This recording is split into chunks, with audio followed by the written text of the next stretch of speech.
Translation 1. The New Dead Sea Scrolls Translation 1. A few months back, a team of archaeologists found another cave with a number of new Dead Sea Scrolls. This was the 12th cave. This exciting excavation is the closest we've come to discovering new Dead Sea Scrolls in 60 years, Oren Gutfeld of the Hebrew University said in a statement about the discovery. Until now, it was accepted that Dead Sea Scrolls were found only in 11 caves at Qumran, but now there is no doubt that this is the 12th cave. This is the first translation. The two, the man and woman, walked the expanses of the world created before them. Above them, the essence gave them instructions.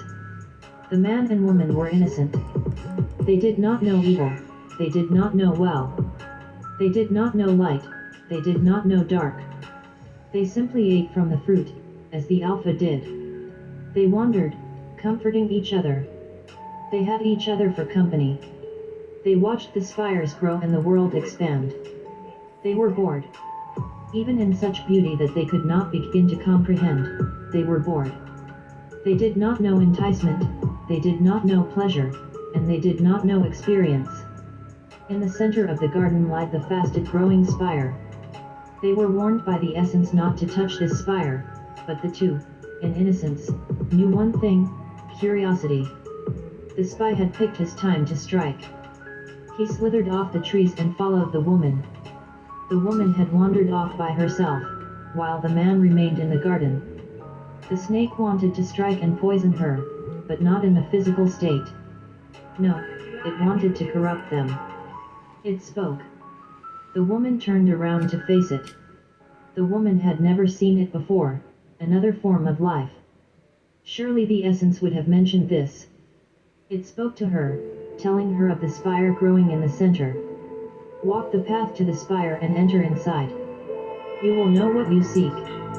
The snake led her to the path, and she followed. The essence saw, but did not stop. It would watch its creations do what they will. She entered inside the spire and it was dark. Above, there was light shining from a single star. Now you will see knowledge. The serpent told her. The star above lowered to her. It was small, but incredibly bright. It hovered in front of her, waiting for her contact. She reached out and touched it. From contact, she saw. She saw suffering and rage. Millions below her wrenched around one another in pits. Retching in pain, they attacked and mutilated themselves. Men below her gripped each other's genitals and ripped them up, eating them for nourishment. Weaker subjects were pulled apart by stronger ones, who ate the weaker men's flesh. They ripped and tore into men's bodies, eating their insides. They pulled each other's intestines, livers, and their beating hearts, and feasted. They lowered themselves, thirsting, to lap up the blood that dripped. Women were torn apart, their hair grabbed and ripped, their urethra gripped and pulled until their entire bodies tore apart. They ate their own arms, not able to breathe as their throats compacted against their own limbs. Above, in the cliffs, people jumped onto spikes and stalactites, impaling themselves. Their blood splattered out onto the ground and dripped down the rocks. In the distance, people fought and murdered each other with sharp stones. Men stabbed into the bodies and throats of people until they finally stopped moving. To her right, people burned in sulfur and molten lava. They came up for air, screaming in pain, not able to inhale, falling under and swallowing liquid fire. People trudged a boiling swamp of blood, guts, and the limbs and heads of people. The severed heads of the people screamed in the swamp, while the people walking growled in pain. The suffering did not end. None of them ever died. They simply were rebuilt and thrown back in. Below her, people screamed above, begging for help. She was silent, and the people began to pile on top of one another. She didn't realize what they were attempting, and the people called to her. Many of them screamed, "Save us," but she could distinctly hear some screaming to her, as if right in her ear. "Join us." She turned to her right, but there was nothing. She was yanked down by something below. She looked down and the face crawled up her legs. His skin was gone, his head burning away, the flesh peeled off. His face was ash, boiling flesh, and charred bone. She looked into the face and saw his eyes. She looked into his eyes which could not cry tears but were truly sad. He whispered, as if right inside her mind, "Save yourself." Immediately, she wrenched away from the star, screaming, but it drew her back in. She saw resentment, hatred, betrayal, and murder, two men embracing. They loved each other, something she wouldn't understand as family. They smiled behind each other. The first, a smile of joy. The second, a smile of malicious satisfaction. The second man gripped a steel set of shears behind his brother, and slammed them into his back. The first's eyes widened, and he fell to the ground, crawling away. The second stood over him, staring at him in anger. The first begged him for mercy, and the second kicked into him, flipping him over onto the shears. There would be no mercy received. Instead, he knelt down at his brother's side and gripped his throat. The first grabbed the arms, trying to get air, but was too weak from his injury. The second gripped harder, pressing with his thumbs into the throat. The first looked back into his brother's eyes, jealous eyes, eyes of pure hatred, eyes of fire. He saw the same visions that the woman had, of people ripping each other apart in a cesspool of hatred, rage, and suffering. He attempted to inhale, but no air came. Visions of his birth flashed in front of him. Visions of his life, wandering, farming, exploring, with his brother, flashed in front of him. As the world above him darkened, he stopped gripping his brother's arms. He let go, and closed his eyes. His brother got up off him, removed the shears, and knelt back down.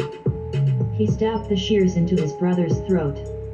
Blood sprayed into his face, blood he enjoyed the taste of. He stabbed them into the stomach, slicing it open. With his hands he spread it wide, exposing the complex interior. He broke his brother's ribs with his hands, and lifted organs out, throwing them carelessly to the side. He found his brother's heart, which had stopped beating. He gripped his brother's heart in his hands, standing up. He held it in his hands, rubbing it with thumbs. He tossed the heart down at the ground and stomped on it until it was flattened. He dragged his brother to the cliff, and threw him over. She screamed at the star, and her arm was further pulled into it, disappearing inside the star. Her head was pulled inside. The man had heard her screams and ran into the spire. He wrenched his woman back, but his hand was pulled to the star, and he saw terror. He saw a black pit, covered by rock, in the middle of an ocean.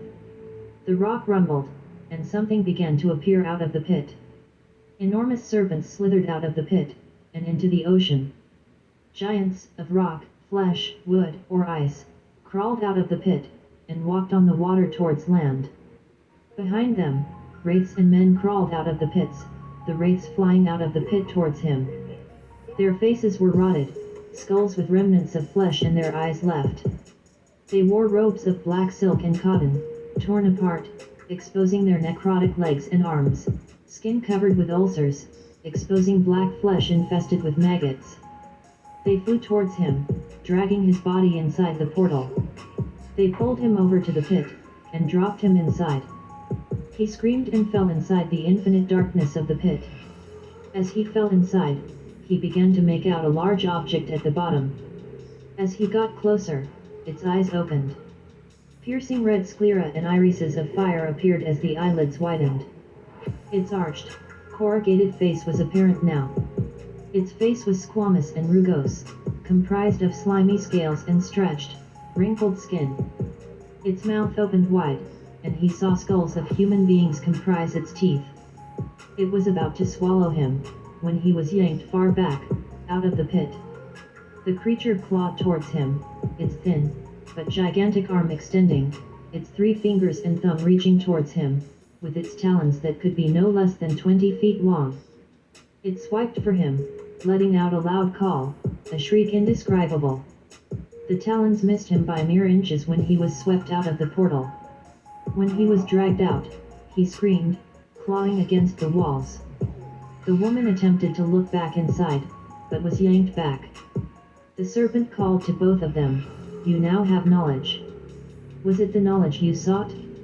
All these things have yet to come, but they will indeed come, now that you have seen them." They did not listen, instead they screamed, running out of the spire and back into the garden. Then they saw the barrenness. A grassy knoll of only an acre, with few bushes and but a few more than 20 trees, surrounded by large spires that reached to the sky, data pools, with gleaming lights. They saw small ponds of water. The ponds they drank out of, only mere watering holes. They saw the dark sky. They saw a single bright star, a sun, shining above.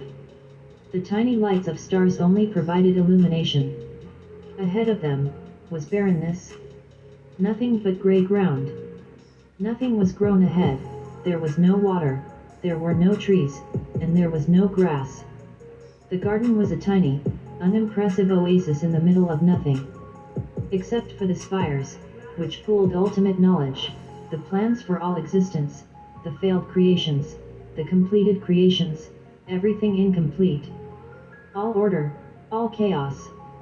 Not even that which was the worst of the realms had been exposed to them, but it was enough for them to question. Why were they there? Why were these spires sticking out the ground? Why did they contain such horrible secrets? Why did these horrible things exist? Did they exist? Why was everything else so empty? For the first time in their life, they saw themselves and each other, naked.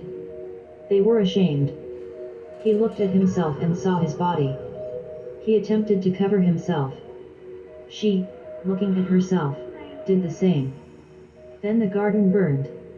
The spires dissipated, and the ground they felt turned to fire. They felt pain. They stomped and jumped, running onto the gray ground as they watched the entire garden burn to ash. The trees that had once provided them fruit had turned to creatures. The creatures were not exactly like them, but were similar in design. They too had limbs and a head, but they were thinner, taller. They did not have the light-colored skin that the man and woman had. Instead, their skin was gray, just like the ground the two stood on. They were the Beta. They stood with their black, browless eyes, staring back at the two. The Beta burned on the ground, but did not feel the same pain as the man and woman did. Instead, they stared back, set aflame, and rising towards the sky. The serpent dove into the ground, digging a hole, the ground closing beneath him. The two watched until there was nothing but ash in the garden. They did not understand. Their questions were not answered, and never would be answered. They turned back to face the gray ground. They observed for a moment, and noticed a blade of green grass springing up in the distance. Stay paranoid, my friends.